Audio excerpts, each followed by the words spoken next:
Alhamdulillah dari 7 pilkada di Sumatera Selatan, Partai Persatuan Pembangunan itu mendukung 6 kandidat calon dan satu mendukung, 6 mengusung ya, karena kita ada satu kabupaten yang tidak dapatkan kursi.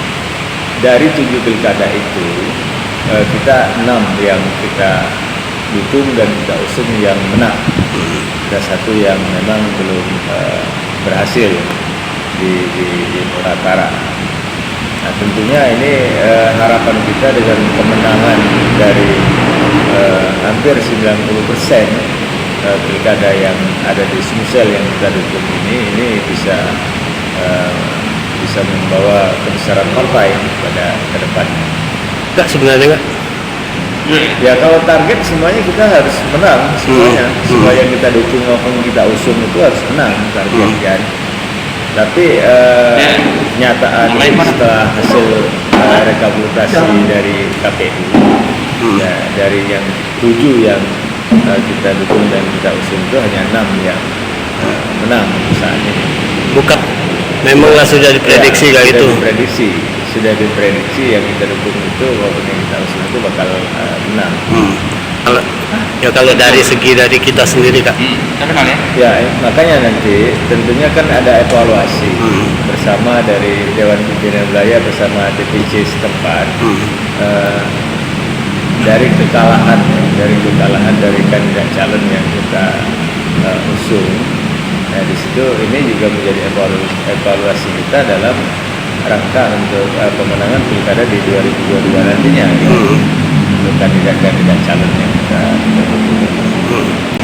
18 kita termasuk banyak juga yang kandidat yang kita dukung, yang kita usung yang menang ya, walaupun ada yang kalah kan.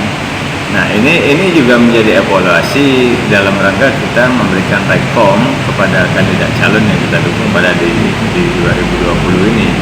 Dan tentunya ini juga hasil 2020 ini juga akan menjadi evaluasi kita pada 2022 maupun 2024 kan. Depan menatap ya. Saya yakin semua partai ingin semua kandidat yang mereka dukung maupun mereka usung itu maunya menang kan, artinya motor partai sayap partai itu juga harus digerakkan kan gitu kan, supaya memang bisa membawa kebesaran partai juga ke depan akhirnya.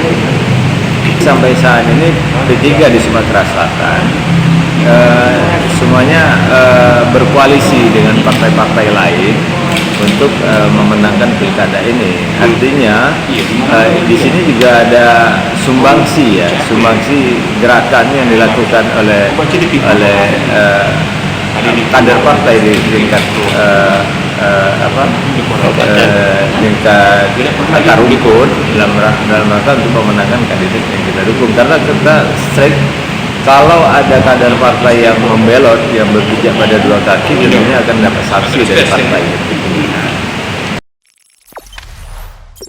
Jangan lupa subscribe, share, komen, dan like ya.